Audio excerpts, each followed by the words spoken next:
Pronto, pessoal. Então, vamos lá. Agora, na primeira parte da aula, a gente falou da preservação da convexidade. Agora, a gente vai falar da preservação da compacidade. E aí, a gente vai demonstrar, então, esse teorema aqui.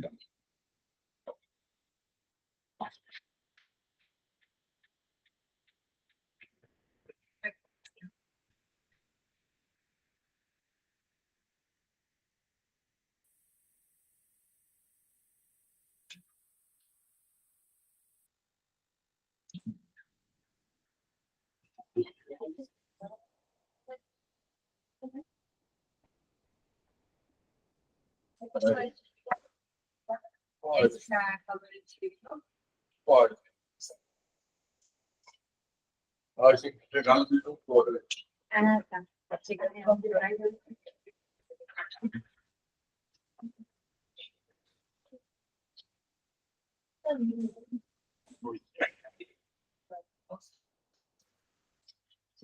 Já tá vendo a pessoa ouvir.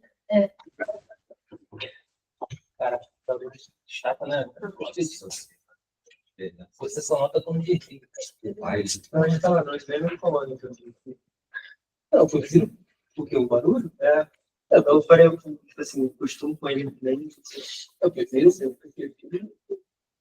não tá pagando com barulho. Mas vamos lá, por enquanto não está calor, não. Não, tá bom, tá bom. Então, olha só. A gente vai fazer, na verdade, nessa demonstração aí, um caminho diferente do que a gente fez no teorema do valor intermediário, que é demonstrar, na verdade, a gente demonstrou como colorar do teorema do valor intermediário uma coisa que é mais geral que o teorema. Tá? E agora a gente vai demonstrar a mais geral depois da mais particular. A mais particular é o chamado teorema de Weierstrass, beleza? Que fala do máximo e do mínimo. Tranquilo? Tá?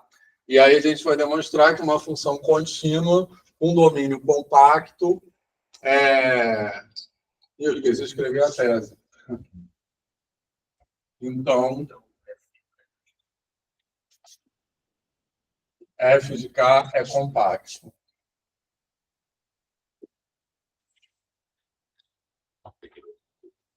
Beleza? Tranquilo, pessoal? Tá?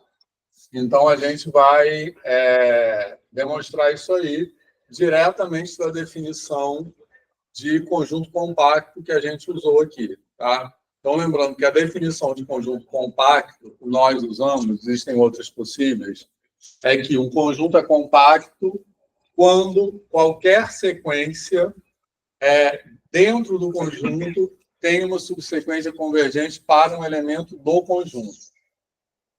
Tá legal? Beleza?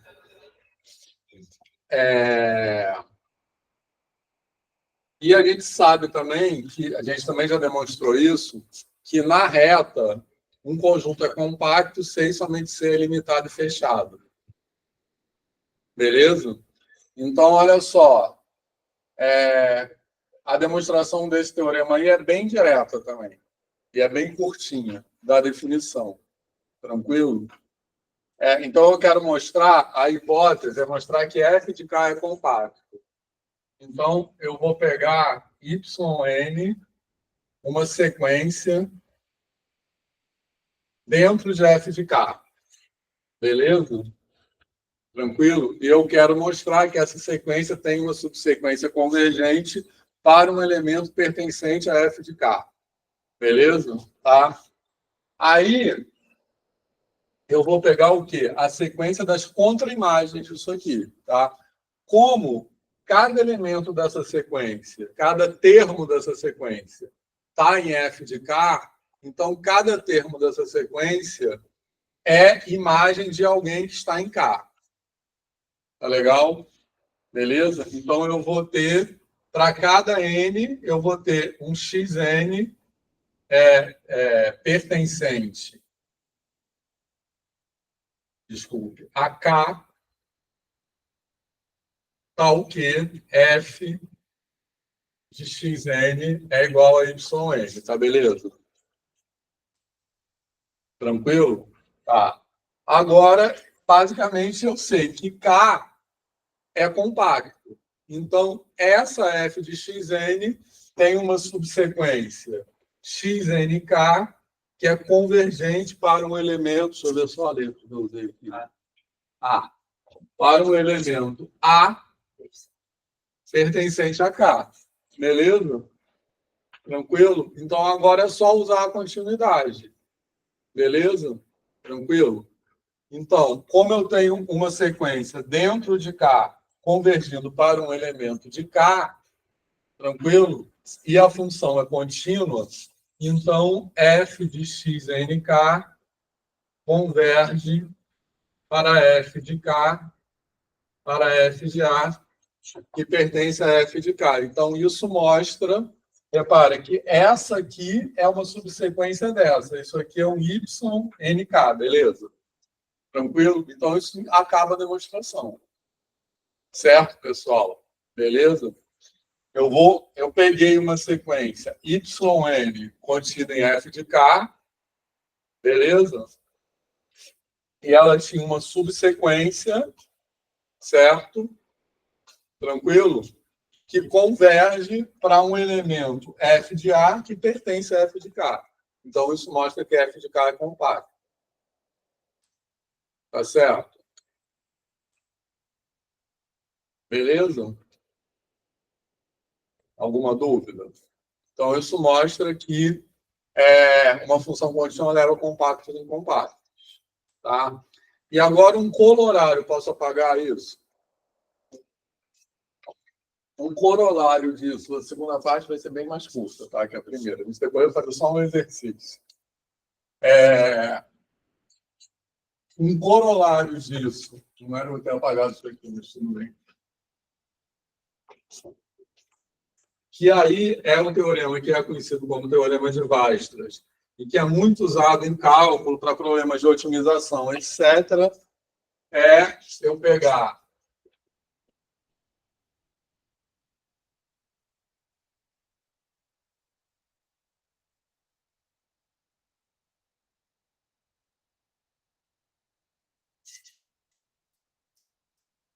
F de K em R contínuo com K compacto, tranquilo? E eu vou demonstrar que F tem um máximo e um mínimo. Beleza? E aí a demonstração, repara que no teorema anterior nós usamos a definição de compacto. Agora nós vamos usar o teorema dizendo que um conjunto é compacto se e somente se ele é limitado e fechado. Beleza? Tranquilo? Tá? Então, como o domínio é compacto, pelo teorema anterior, eu tenho que F de K é compacto. Beleza? Tranquilo? Se ele é compacto, então eu já sei que todo conjunto compacto é limitado e fechado. Então, F de K é limitado e fechado. Beleza? Tá. Agora, se ele é limitado, significa que ele tem supremo e ínfimo. Beleza? Porque se ele é limitado, ele poderia ser limitado e aberto. Tá? Mas então eu posso afirmar que ele tem supremo e ínfimo. Certo? Mas como ele é fechado, esse supremo de F de K e o ínfimo de F de K pertencem ao próprio conjunto, beleza? Se eles pertencem ao conjunto é porque eles são, na verdade, máximo e mínimo. Alguma dúvida? Tranquilo? Tá, então essas demonstrações bem tranquilas, tá? Certo? E agora, na verdade, eu falei que a gente vai fazer a gente vai fazer 2 exercícios. Alguma dúvida sobre as demonstrações? Tá?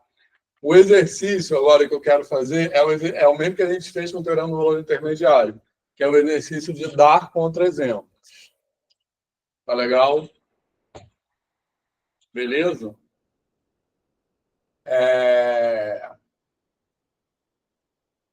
E aí, diferente do teorema do valor intermediário, naquele caso, eu fiz isso antes de demonstrar. Nesse aqui eu estou fazendo só depois de demonstrar, só porque a demonstração é muito mais simples do que a outra. Beleza? Isso é só por esse motivo. Então, a demonstração é bem rapidinha. Então, agora vamos fazer... Mas é o mesmo exercício, que é o exercício de problematização das hipóteses. Tá legal? Beleza? Posso apagar essa demonstração aqui? Tá?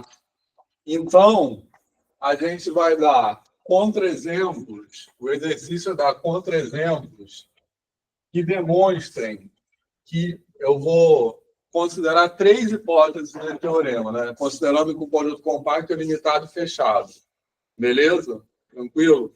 Então, a primeira hipótese da função ser contínua, deixa eu botar na mesma ordem que está aí. Qual é a primeira? Contínua. Sem que é contínuo, sem que caia limitado, sem que caia fechado. Então, F contínua, K limitado e K fechado. Beleza, pessoal? Certo? Então, no item A, eu quero dar um exemplo, que a função... Então, cada item desse tem que quebrar isso aqui, mantendo as outras hipóteses. Esse é o exercício. Então, no item A, eu quero dar um exemplo que a função não seja contínua, mas que tenha domínio limitado e fechado e que não vale o teorema, ou seja, que não tenha máximo e mínimo. Beleza, pessoal?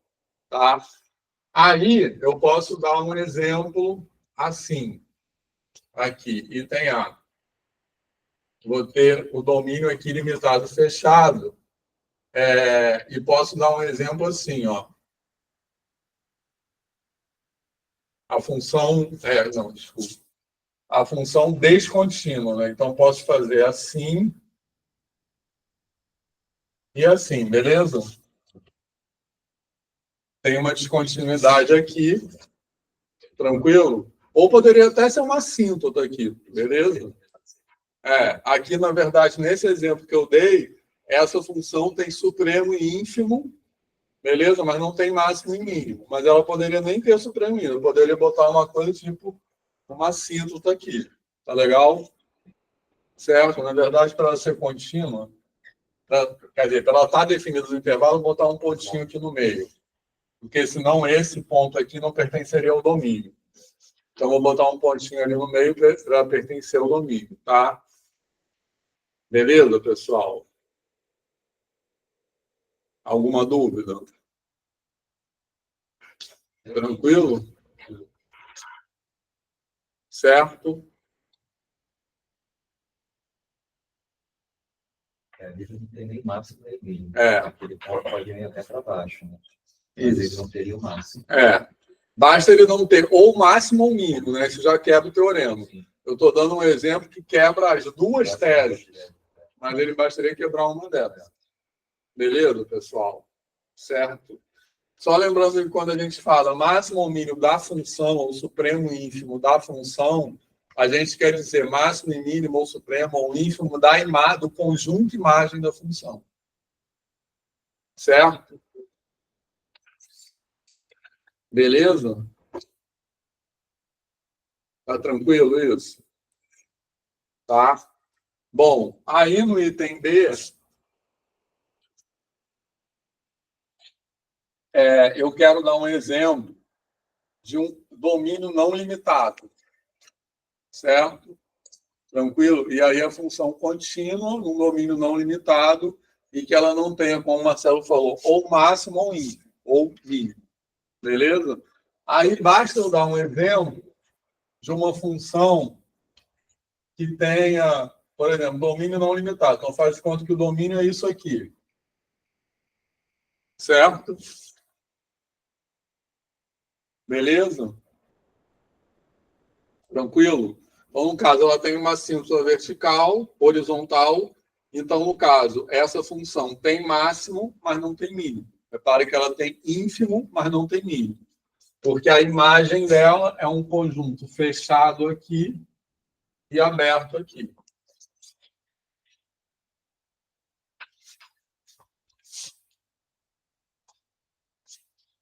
Tá beleza? Tranquilo? E agora eu quero um que não seja fechado, né? Que esse aí eu acho que é o mais fácil dos três. Porque basta eu definir um intervalo aberto e uma função qualquer assim. Beleza? Tranquilo? Tá? Então, esse exercício, eu acho que ele é bem tranquilo. Tá? Ele só tem esse valor da gente exercitar, criar um hábito assim, de exercitar sempre isso. A problematização das hipóteses. Tá legal? Beleza?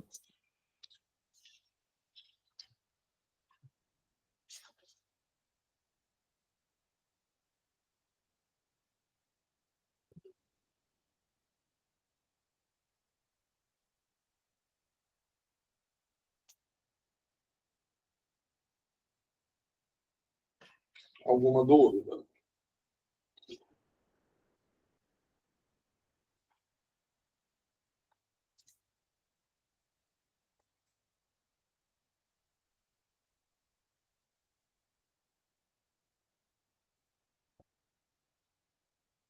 Peraí, pessoal, rapidinho.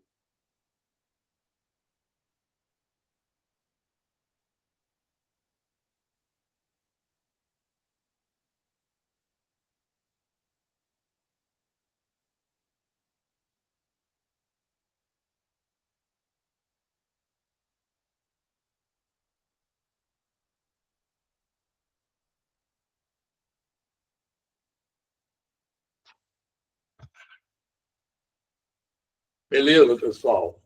Tá? Bom. Pensando aqui, como é que eu posso pensando no lugar de ensino médio, lugar eu posso. Esse exercício é interessante. Esse exercício de problematizar a hipótese. Tira uma coisa e aqui que resta. O que eu acho a maneira legal de fazer esse exercício é tirar cada uma das coisas isoladamente. Por isso, né? Por que tem que ser escrito daquela forma? Porque tem que ser isso, isso e isso. Entendeu?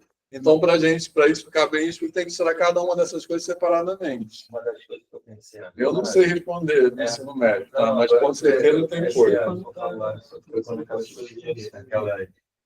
Aqueles axiomas de geometria, quando trabalha com geometria espacial, a gente trabalha com axioma, né? Depois, aí tem alguns teoremas que a gente nem demonstra. A gente só precisa ver se eles acham que é efetivo isso ou não. Tal. Sim. Aí eu fiquei pensando agora, se tirasse alguma coisa ali, será que valeria? Quando você falou isso, na minha cabeça me veio um triângulo. Aí me veio na cabeça, tipo, esse triângulo tem 3 lados iguais, então a altura é a forma da altura. Aí me veio na cabeça, tipo, botar o aluno para tentar com os triângulos não equiláteros, o que aconteceria? Mas não sei se funcionaria, mas só. Eu acho que sim. Oi? A questão da altura, que foi explicado. Sim. Os outros dois ia ser muito difícil. Quem for fazer trabalho final, pode fazer um trabalho final sobre isso. É aquele trabalho que é um ou outro. Um deles é uma experiência para fazer em sala de aula. Vocês podem pensar uma experiência de como fazer esse exercício no ensino médio. Né? Beleza? Esse jeito aí, isso exatamente está muito relacionado com o jeito que se escreve matemática aqui, né, na universidade. Como a gente não escreve exatamente assim, eu acho que às vezes dificulta um pouco por causa disso. Mas pensar num caso assim que, sabe? Tem que pesquisar bastante para ver o que pode ser feito. Pegar um resultado mais simples, Mais sei lá, simples, né? esse dá. Isso. Mas beleza, pessoal? Isso aqui. Bom, então, aí nesse PowerPoint, Alguém quer falar mais alguma coisa disso? Estão pensando aí, exemplos? Eu acho que vocês vão achar lugares no ensino médio para fazer isso aqui, com certeza. Eu fiquei com isso do triângulo na cabeça. Se o triângulo ele é equilátero, então ele tem os três ângulos medindo a mesma coisa. Aí, na educação básica, a gente já fala, né? Se ele for, sei lá, escaleno, ele não vai ter os ângulos iguais. Mas isso a gente já fala para o aluno. A gente poderia dar o equilátero para ele, dizer para ele testar com os lados que não são três iguais, e ele, em algum momento, de repente, poderia alcançar isso. Só que são coisas que a gente já dá, né? Então, acho que fica mais difícil a gente pensar, porque parece que em algum momento a prova do que o aluno deveria fazer é algo que a gente já dá, já fala para ele. Então, a gente teria que tirar algo que a gente já fala para permitir com que o aluno explore isso. O exemplo que eu dei é tipo um exemplo super fácil de fazer isso, ou válido, mas o que me veio na cabeça é que, tipo, a dificuldade da gente pensar em fazer isso na educação básica é de que o resultado do que seriam esses questionamentos são coisas que a gente já afirma. E aí ao invés da gente pensar na exploração, a gente pensa, não, mas isso que eu já dei para ele. Você pode não dar e botar ele para investigar isso. Acho que é uma questão de como dar isso.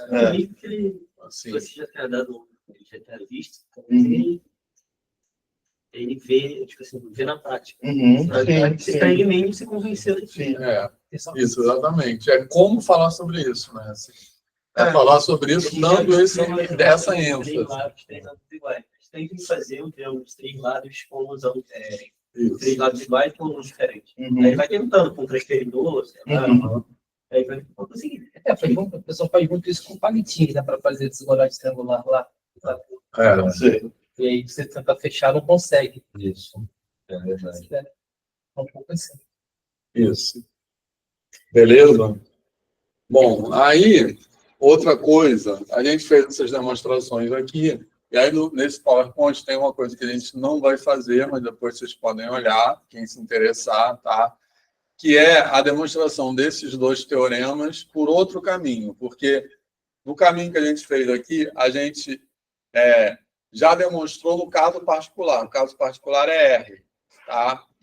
Mas, como eu falei, esses dois teoremas são casos particulares de um teorema mais genérico, que não vale só em R, mas vale em qualquer espaço métrico, pelo menos, ou qualquer espaço topológico. Tranquilo? Certo? E, para isso, que está a partir do slide 45, nesse PowerPoint aí, que fala de invariantes topológicos. Então, tem outros caminhos para chegar nesses teoremas. Beleza? Então, para fazer esses outros caminhos, o que a gente vai ter que usar? A gente vai fazer tudo o que a gente fez em termos de, usando só conjuntos abertos. Tá? Então, como que a gente vai fazer isso? O conceito de compacidade e conexidade tem uma formulação em termos de conjuntos abertos, de continuidade também. Beleza? Então, a gente definiu, a gente usou aqui, na aula de hoje, que um conjunto conexo da reta é um intervalo. Beleza? Com aquela definição de intervalo. Mas existe uma definição mais genérica de conjunto conexo, que é aquela que nós falamos aqui, que usa a ideia de cisão. Tá tranquilo? Tá? Conjunto compacto é a mesma coisa, a gente usou limitado e fechado, mas existe uma ideia mais genérica que isso, que é aquela ideia de cobertura, sobre a qual nós falamos aqui muito ano passado, que é uma forma de definir conjunto compacto usando só conjuntos abertos. E a gente tem a caracterização de continuidade, que nós vimos no começo da aula de hoje, que é uma maneira de definir, pode ser uma maneira de definir continuidade também usando só conjuntos abertos. Beleza? Então, nesses caminhos que estão a partir do 45, chegar nesses resultados usando essas conceituações. Só conjuntos abertos. Beleza, pessoal? Tá? A gente não vai fazer isso, aí demoraria muito mais tempo. Tá? Mas, para acabar a aula, eu quero fazer o exercício que está no slide 44. Esse para a gente fazer mesmo. Tá? antes de acabar a aula. Pode apagar isso aí?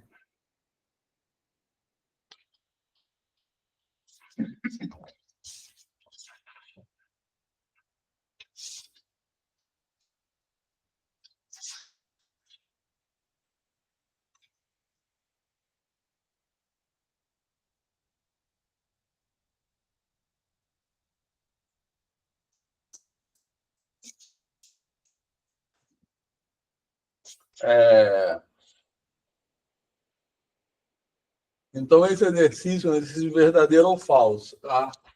Então, a gente vai ter uma função contínua. Eu não vou escrever tudo aqui no quadro, tá? Vocês vão acompanhando aí, mas eu quero que vocês pensem um pouco. Então, é verdadeiro ou falso? Então, pensem um pouco na justificativa ou nos contra-exemplos, tá? Então, pensem um pouco, aí a gente já vai corrigir.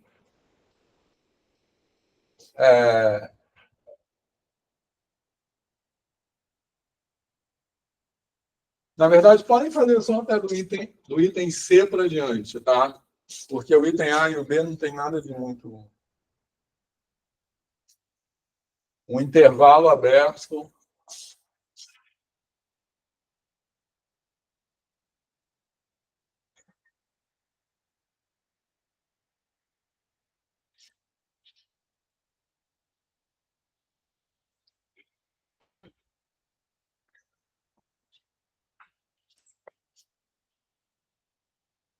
Beleza?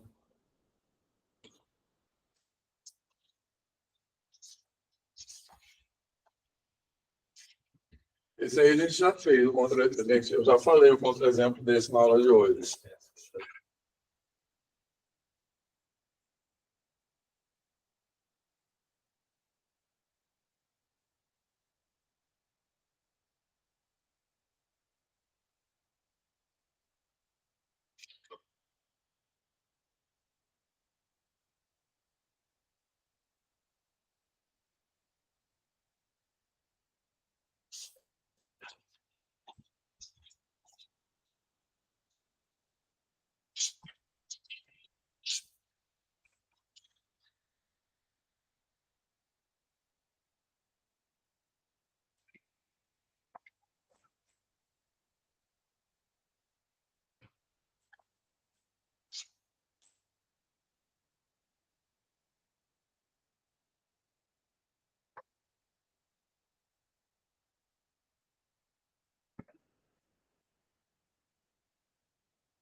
Então, podemos passar para o item D?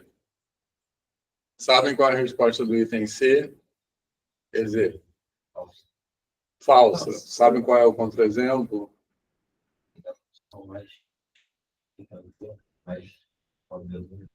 Mais careta do mundo. Falei isso também, contra. Beleza? Esqueci o nome. X ao quadrado. Então, um contra-exemplo desse aqui, um contra-exemplo possível pode ser módulo também, né? Mas, por exemplo, x ao quadrado e você pegar qualquer intervalo aberto contendo a origem. Tá? Então, por exemplo, de -1 a 1 aberto. A imagem disso vai ser fechada em 0, aberto em 1. Tranquilo, pessoal? Tá de boa isso? Tá? E se vocês pensarem, por exemplo, ainda nesse aqui, não é o que o exercício está pedindo, tá? Bom, então isso aqui é falso e o contra-exemplo é esse aí. Tranquilo? Mas da mesma forma que a gente pensou nesse, a gente poderia ter uma função tipo cúbica aqui, beleza? Tranquilo? Por exemplo, uma função que tem... E aí eu posso pegar um intervalo aberto aqui e a imagem desse intervalo aberto vai ser um intervalo fechado.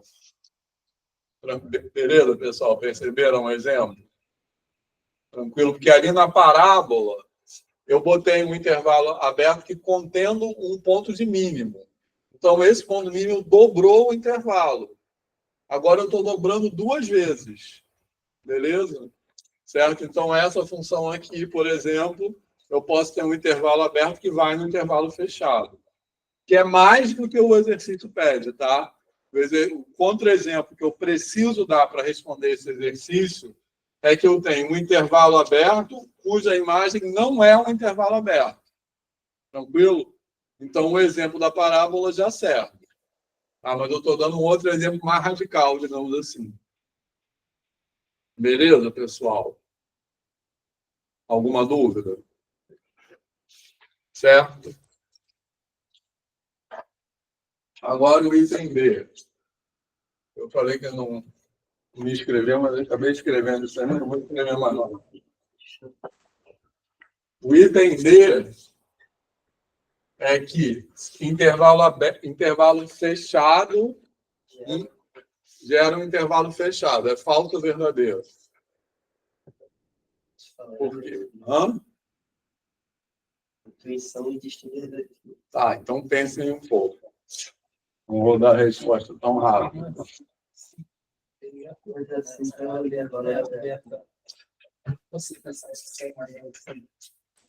a ver com a preservação da capacidade? Tem. Quer dizer,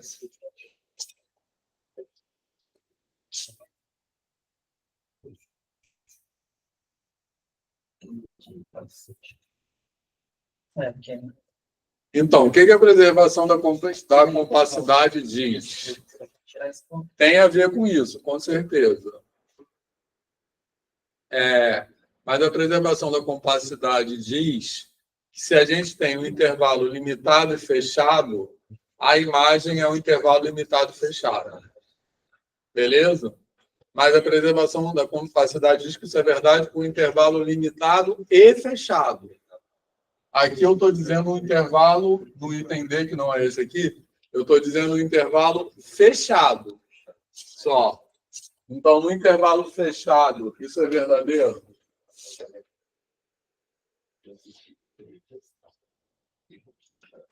Olha só. Então, o que isso, a preservação da compacidade me diz? Então, vamos lá. Esse aqui é falso, item D.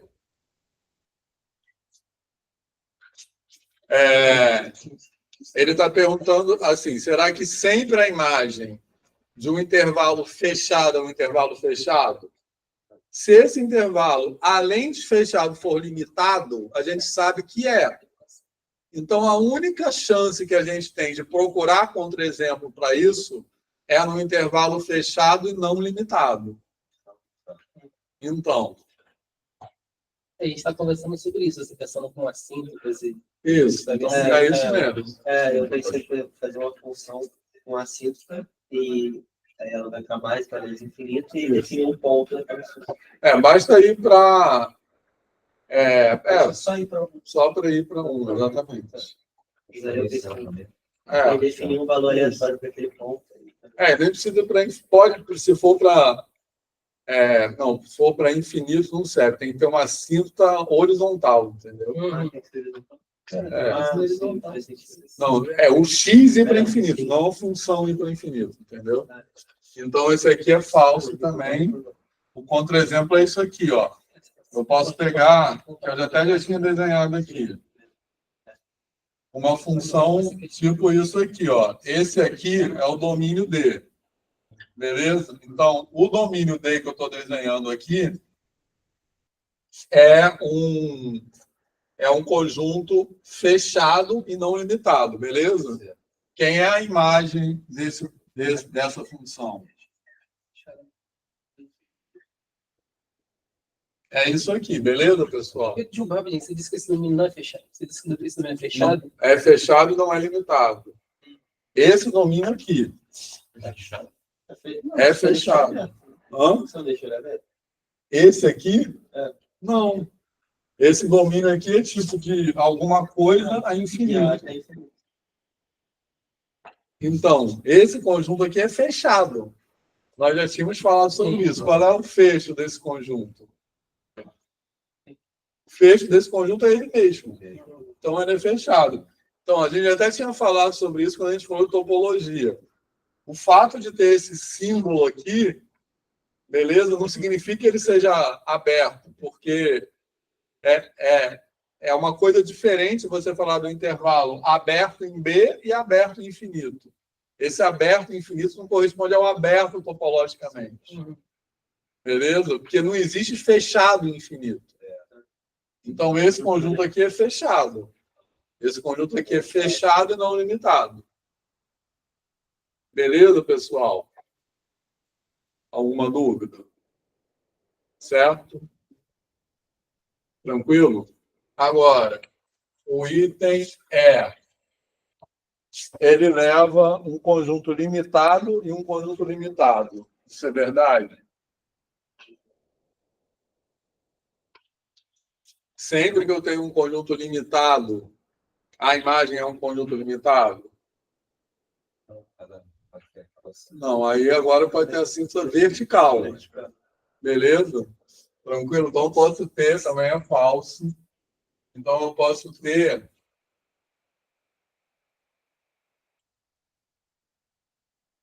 uma função. Aqui eu desenhei uma função com assíntoto dos dois lados, tá? Certo? Mas poderia ser de um lado só também, que esse aí não é limitado. Então, eu tenho uma função contínua, domínio limitado e imagem não limitada. Beleza? Mas repara, necessariamente esse contra-exemplo só vai funcionar, só vou conseguir contra-exemplo se o domínio for um conjunto aberto. Tranquilo? É a mesma coisa desse aqui, certo? Porque a gente já demonstrou que se ele for limitado e fechado, a imagem vai ser limitada e fechada. Então, se eu quero contra-exemplo dessas coisas, eu não posso quebrar as duas hipóteses ao mesmo tempo. Eu tenho que quebrar uma ou a outra. Tá? Beleza? E o F é um intervalo não limitado, se ao contrário desse aqui. Esse aqui, se é não limitado, então a imagem também é necessariamente não limitada. Falso ou verdadeiro? Falso. Falso. Bem assim. Eu posso deitar isso aqui, né? Beleza? Posso fazer uma função. Esse mesmo aqui serve. Beleza? Esse aqui também serve para cá. Alguma dúvida? Porque o domínio é não limitado e a imagem é limitada. Tá tranquilo, pessoal? Certo? E aí, finalmente, o último. Agora eu estou perguntando, será que se o domínio não é um intervalo, então a imagem necessariamente não é um intervalo também? Porque a gente já demonstrou que a imagem de um intervalo é um intervalo, tá? E, na verdade, esses contra-exemplos aqui servem para isso também. A gente demonstrou como corolário do valor intermediário, tá? Que se a função que a imagem de um intervalo é um intervalo. Mas eu comentei naquela hora que não necessariamente a imagem é um intervalo do mesmo tipo do intervalo do domínio. Beleza? Esses exercícios aqui exemplificam isso. Eu posso ter uma função que o domínio é um intervalo aberto e a imagem é um intervalo fechado. Posso ter uma função que a imagem é um intervalo limitado, o domínio é não limitado, e vice-versa. Tá? Mas o que vale de forma geral é que a imagem de um intervalo é um intervalo. Beleza, pessoal? Agora eu estou perguntando, será que quando o domínio não é um intervalo, eu posso garantir também que a imagem não é um intervalo? Não. Eu posso ter um domínio que não é intervalo e a imagem ser um intervalo. Eu fiquei pensando na união de intervalos. Assim. Na união de intervalos. Mas A função 1 sobre x seria? função 1 sobre x, não, porque é 1 sobre x com domínio. Domínio sendo os dois intervalos. Não, porque aí a imagem também vai ter um buraco no meio, né? Porque o zero não faz parte da imagem, entendeu? Mas é um intervalo. Cadê? Não, porque aí a imagem vai ser um pedaço embaixo e um pedaço em cima. Ou seja, não vai ser um intervalo. Isso. A imagem de 1 sobre x é igual ao domínio dela. Ah, não. Tô pensando na função errada. Tá pensando naquela que vem assim. Sim. Nessa Sim, daí. essa aí serve. Eu esqueci qual era. 1 sobre x2. É, isso. 1 sobre x2 serve. Beleza, pessoal? Tranquilo? Todo mundo percebeu? Se eu pegar a função 1 sobre x2 com domínio em R asterístico em R, então, R asterístico não é um intervalo, tá? E f de x igual a 1 sobre x2. A imagem dessa função vai ser o quê? 0 a infinito, que é um intervalo. Tranquilo, pessoal? Certo? Esse exemplo aí é perfeito. Beleza? Tem outro exemplo mais trivial do mundo, que é assim, basta você pegar qualquer função constante, num domínio que não seja um intervalo. Porque a função constante, o domínio, a imagem dela é o quê? Um ponto. Beleza? E um ponto é um intervalo. Tá legal? Ah, eu ia fazer essa pergunta. Tranquilo? Ou então, vocês podem simplesmente desenhar uma coisa qualquer assim. Eu pego um domínio assim, união de dois intervalos. E aí, na hora de fazer a imagem, eu pego uma imagem que colhe aqui, entendeu? E a imagem vai ser o quê? Vai ser esse intervalo aqui. Beleza? Todo mundo visualizou esse exemplo? Sim. Tranquilo? Basta você pegar esse ponto que terminou aqui, vai ser o outro que vai começar aqui. Tranquilo? Tá? Certo? Então, beleza. Então é isso. Mais algum comentário? Curtiram a aula de hoje? Não se arrependeram de fazer presencial? É bem melhor. É bom quando tem exercício. Hã? É bom quando tem exercício. Sim. Exemplo. Eu acho que alguém falou alguma coisa na janela, tudo bem. mandou mensagem, não sei. Algum barulhinho ali? Michele. Oi. Não, eu só queria dizer, né, que é novamente aquela história, né, Vitor? Esse tipo de análise, desses exemplos, tudo, isso precede toda e qualquer, vamos dizer assim, formulação de teoremas. Estou dizendo assim, na nossa prática, como matemático, né? A gente está pensando nas coisas que podem acontecer e depois, a partir disso, das observações, das constatações que a gente tenta provar alguma coisa, mas assim, alguma coisa que a gente já tenha percebido. E é engraçado que, por vezes, alguma coisa escapou da gente. E aí a gente não consegue provar, porque tem alguma coisa ali que no nosso estudo dos casos, né, não foi completa. E aí, muitas vezes, a gente volta e, a partir dessa dificuldade, a gente vai tentar descobrir qual é o caso que escapou a essa análise anterior, né? Mas é exatamente isso que a matemática problematizada traz, né? Como é que, na hora da apresentação, tipicamente se inverte isso? Né? E que interessante que seria, nesse caso, eu acho que para a educação básica, esse tipo de exemplos, assim, você ficar pensando nessas coisas. Eu sei que o Vitor, por exemplo, não é muito fã de jogos, né, Vitor? Mas eu já fiquei imaginando até essa questão de jogos em que você tivesse cartas com gráficos, umas com gráficos, outras com fórmulas de funções e algumas características. Eu não sei, você tem que tentar agrupar coisas assim, entende? Mas veja bem, qual a observação? Eu não sou contra jogos, não, tá? Eu sou contra tudo ser jogo. Entendeu? Sim, não, e eu acho que você tem uma. Eu acho que você. Lógico. Sim, e eu acho que você. Vamos fazer tudo por meio de jogo que vai ser legal. Assim, não sou contra não funciona. Não funciona assim, não. E outra coisa também que eu acho que a gente tem que tomar cuidado com jogos, né, é a questão da competitividade. Entender que jogos, para mim, atualmente eu tenho tentado pensar em jogos que sejam cooperativos. Justamente porque eu acho que na nossa sociedade é muito batido isso de que todo mundo tem que ver quem é o melhor, tem que competir. Então, a ideia, eu penso no jogo como uma coisa que traz um desafio, né? Mas que eu acho que pode ser feito de forma cooperativa. Mas eu acho que esse tipo de exemplo aí, ficar pensando, sabe? Coisas assim que a pessoa tem que tentar montar situações em que as coisas fecham algo, assim, né? Elas se encaixam ou esse tipo de análise, assim, porque estimula as pessoas a avaliarem, né? Essas características, se é limitado, se é fechado, será que é possível construir um que tenha... Mas tirei essas cartas. Isso aqui eu consigo um exemplo? Ou não consigo? Eu acho que uma coisa que ajuda também muitas vezes, quando a gente quer demonstrar um teorema, mesmo que a gente tenha certeza que o teorema é verdadeiro, uma estratégia é tentar dar um contra-exemplo, mesmo sabendo que não vai conseguir, porque você tentar dar um contra-exemplo ajuda a pensar o que faz o teorema valer, entendeu? Beleza? Então, às vezes eu faço isso, eu não estou conseguindo demonstrar uma coisa, aí vamos tentar dar um contra-exemplo. Que aí acho que ajuda a pensar, certo? Não, exato, exatamente. Eu já tive, inclusive, em situação de prova, de verdadeiro ou falso, e é um negócio que parecia muito verdadeiro.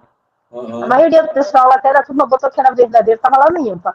E eu não conseguia fechar a prova, Aí eu falei, ó, parece verdadeiro, mas realmente isso aqui tem um problema. Aí entreguei, né?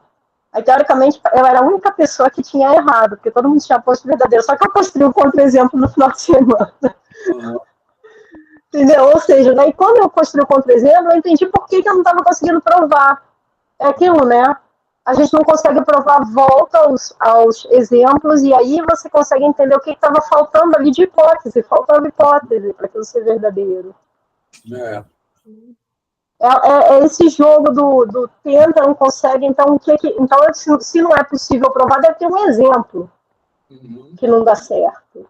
Isso. Se eu não encontro exemplo, então devo conseguir provar. E você fica brincando aí entre esse vai e vem, brinco com os exemplos e tento fazer a demonstração, né?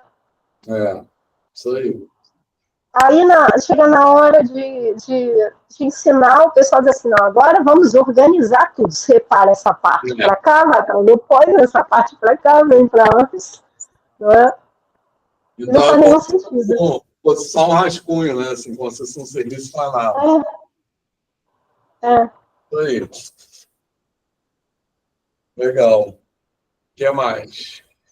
Fiquei pensando quando a gente resolver essa questão, como a gente precisa de ter recurso para dar exemplos de funções. Recursos assim. Eu conheço como ela que falou assim, pô, isso aí é 1 sobre x, não.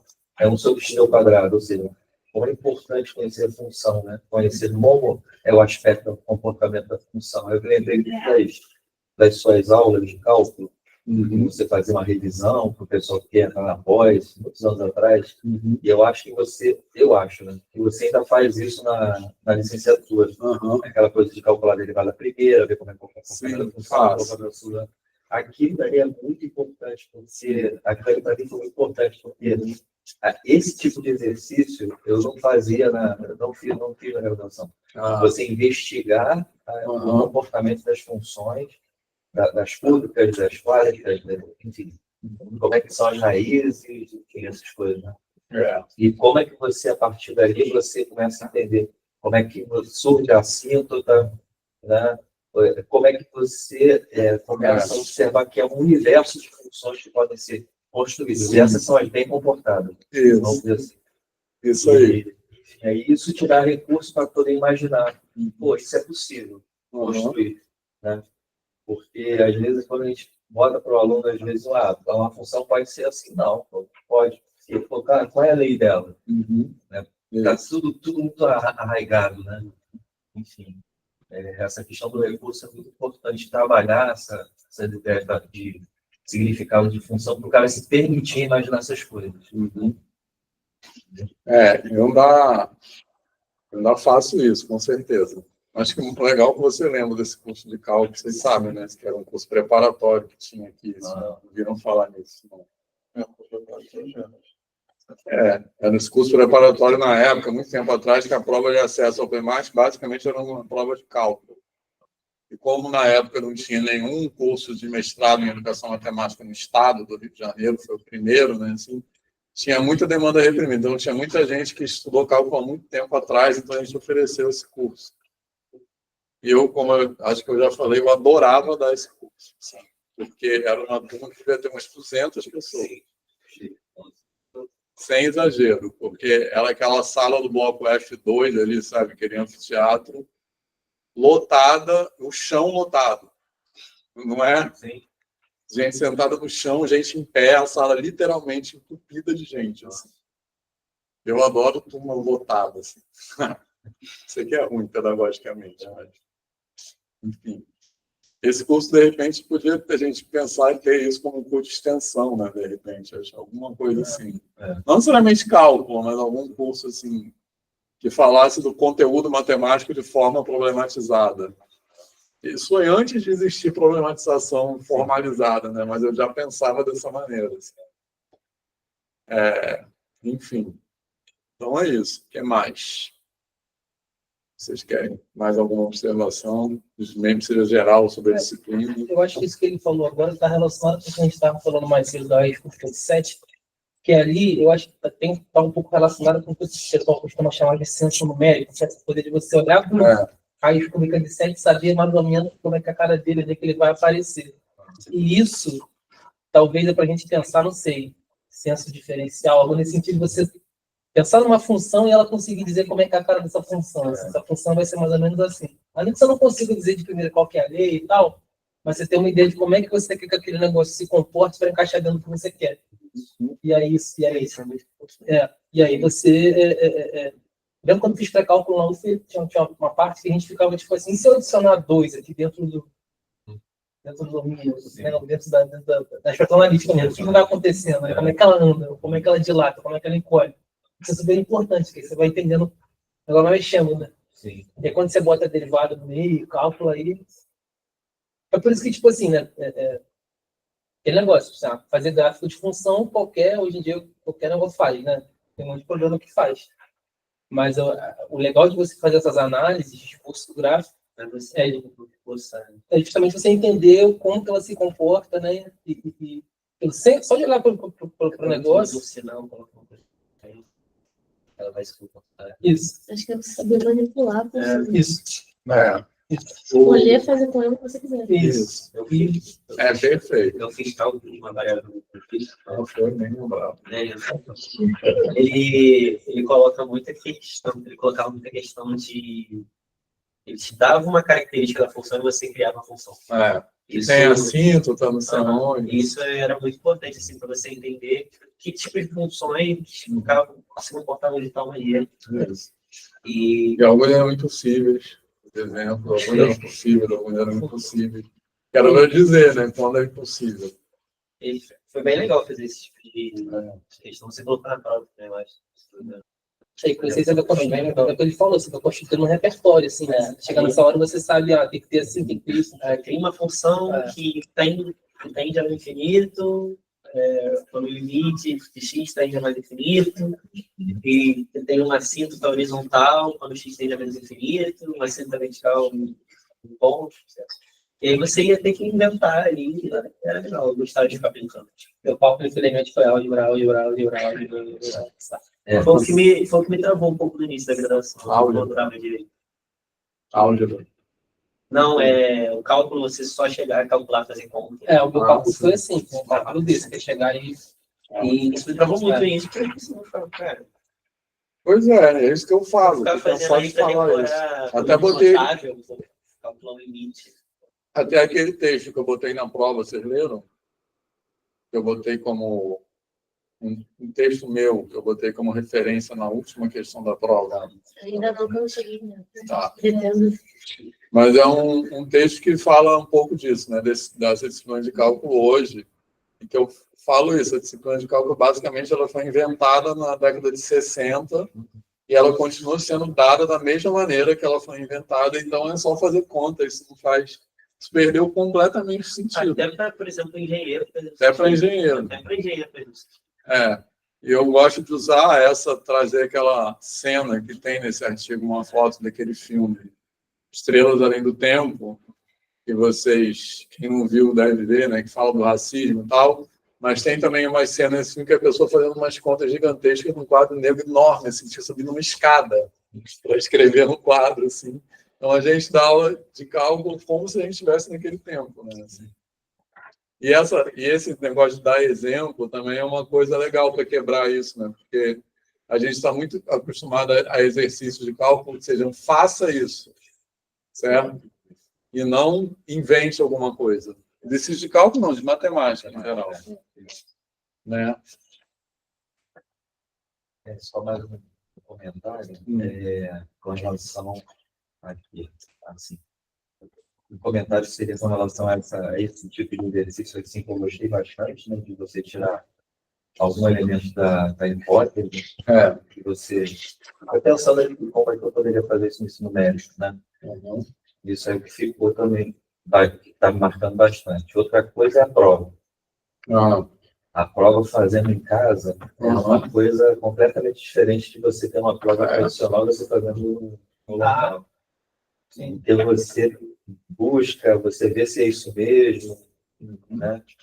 Então, por exemplo, você muda muitos aspectos do seu pensamento sobre determinado conteúdo, né? Por exemplo, eu já tive um outro olhar sobre corte de Dedekind, quando eu fui fazer de novo, né, quando eu fui fazer a questão da prova 1, eu falava sobre a questão mesmo da formação do conjunto Éder.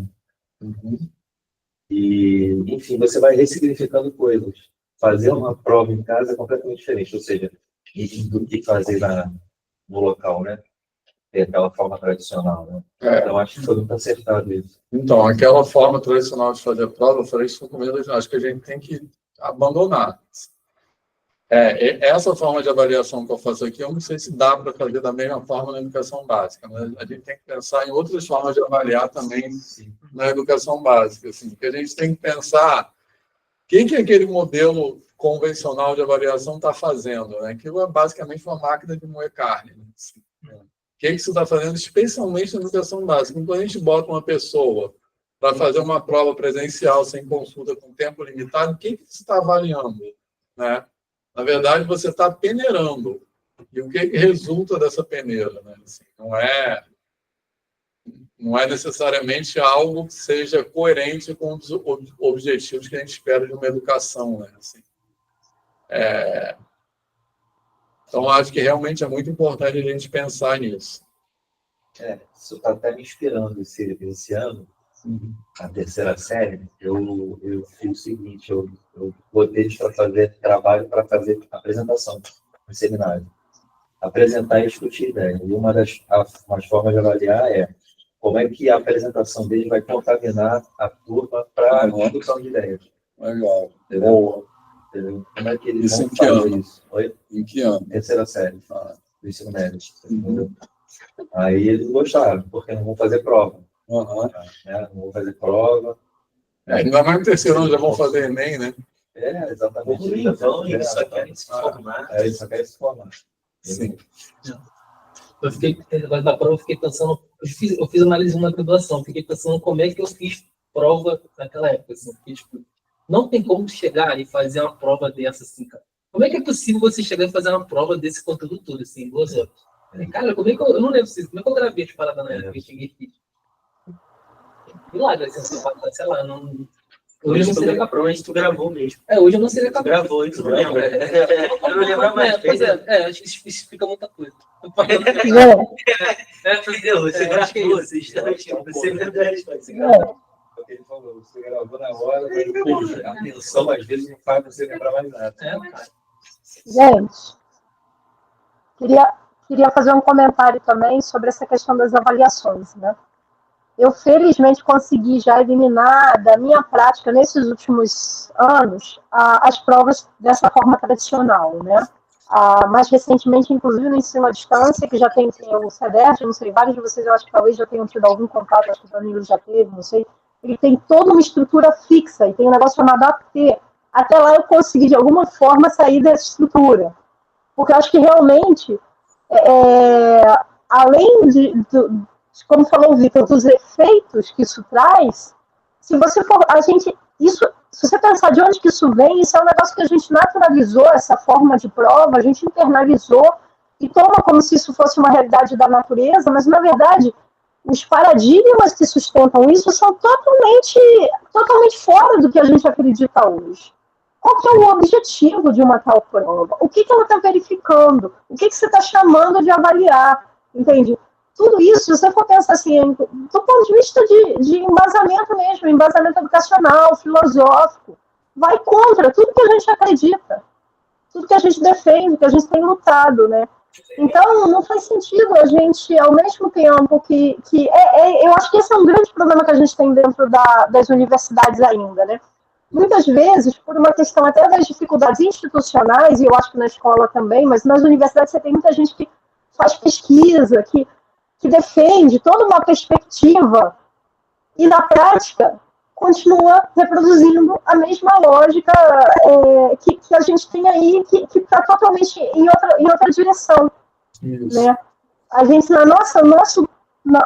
da casa de ferreiro, espeta de pau. Na hora de fazer, a gente faz igual ao contrário do que a gente diz, do que a gente prega. Né? É isso, a gente ensina construtivismo, ensina tudo na nossa aula, a gente vai lá e reproduz a matemática daquela forma de acordo com a ordem da estrutura, não problematizada, tudo isso.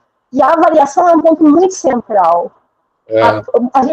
A gente é muito polido até pela necessidade, por exemplo, institucional, de que a gente dê um número para o aluno, que é uma coisa que eu sou contra, mas disso eu não consigo escapar ainda. A questão é como eu vou obter esse número. Né? Se eu puder construir junto com o aluno, se eu puder trabalhar junto com ele, para que ele fique com o melhor número possível, está tudo valendo. Porque eu ainda não consigo evitar de ter que dar um número para o aluno, porque a universidade não permite. Né? Eu também. E pior que as pessoas acreditam nesse número, né? Isso eu acho muito louco, assim. As pessoas acreditam que você dá, tipo, 5,3, é uma diferença da 5,2, né? Assim. Pô, isso é bizarro, né? É bizarro. O que esse número diz, né? Assim, eu acho que a gente está muito acostumado a matematizar a vida, assim. Então, a gente tem que pensar que não é para matematizar tudo. Então, inclusive na educação, né? Assim. Ô, Vitor, eu peguei essa gripe, né? Fui no hospital na semana passada. Aí eu chego no hospital, a pessoa olha para mim, assim, de 1 a 10, qual que é o seu desconforto? Meu Deus. Exatamente.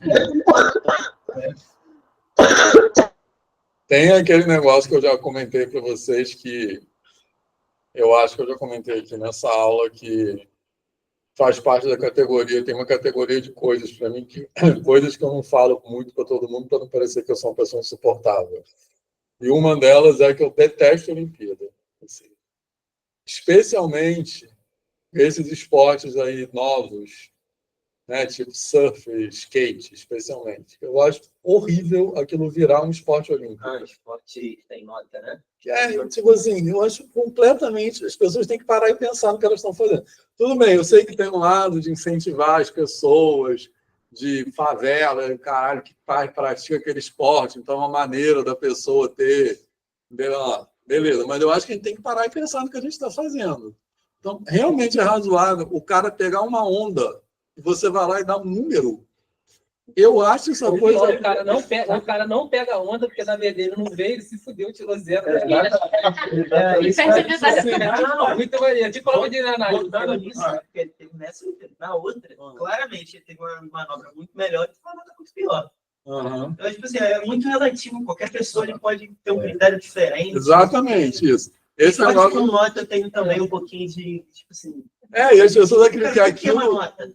Então a nota, a pessoa acredita que aquilo é uma maneira acurada, né, de você diagnosticar o que a pessoa sabe ou não sabe, né? É diferente de qualquer outro esporte, futebol, basquete. Quem fez mais pontos ali, seja da forma que tem, né? Tem outros espaços, cara, a galera que fica avaliando filme, tipo assim, tem isso no YouTube, cara, esse filme aqui é 9.3.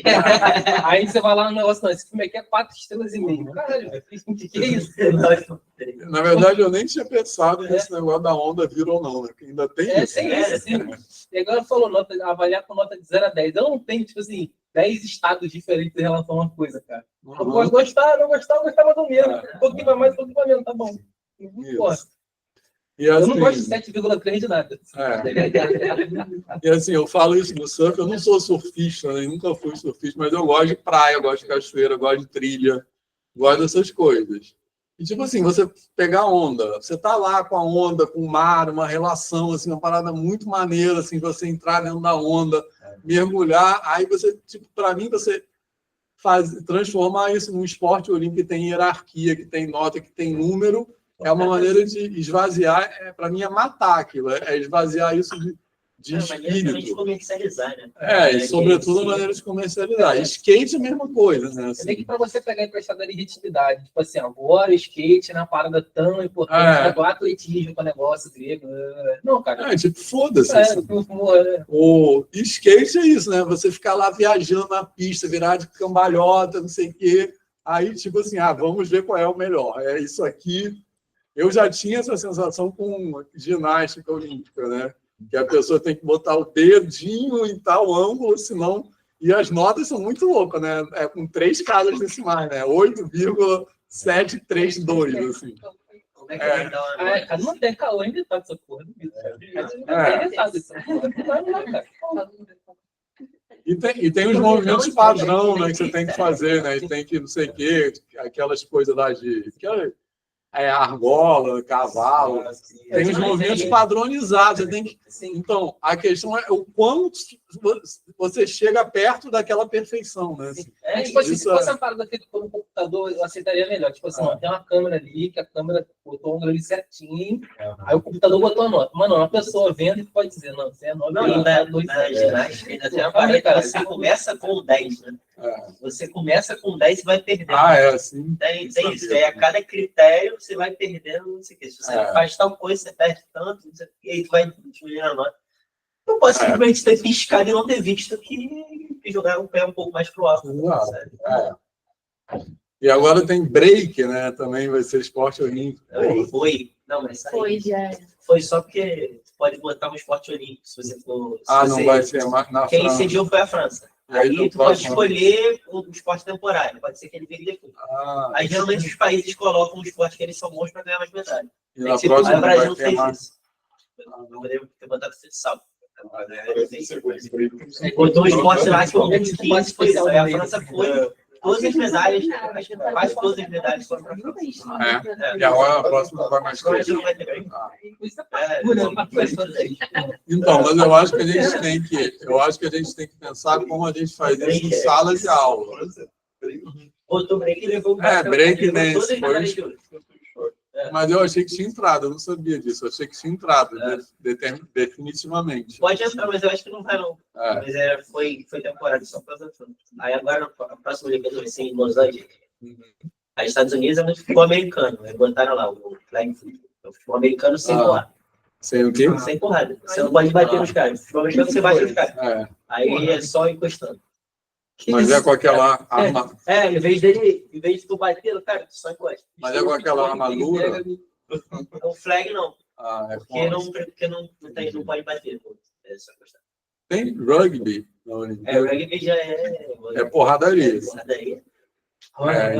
Era mais fácil botar aí um ringue, né? Um ringue ali. E é sem a armadura. Mas eu acho que é isso. Tem que pensar quando a gente faz isso em sala de aula. Entendeu? A gente bota os alunos para cair na porradaria. Acho que já faz isso.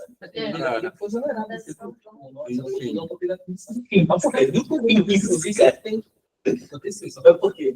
Não sei, ela botou para pegar em sala, filmaram. Fazendo rir de criança. Mas então, acho que é isso. Mas, o que mais?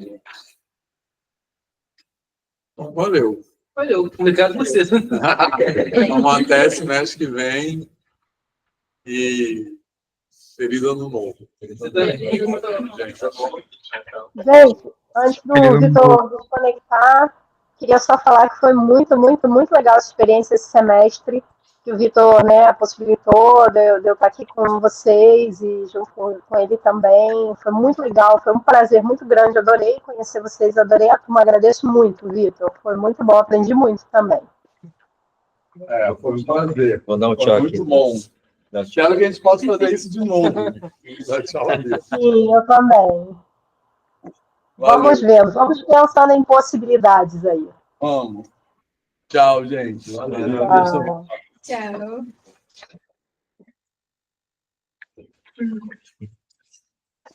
Só vou pegar a câmera aqui, tá? É tudo.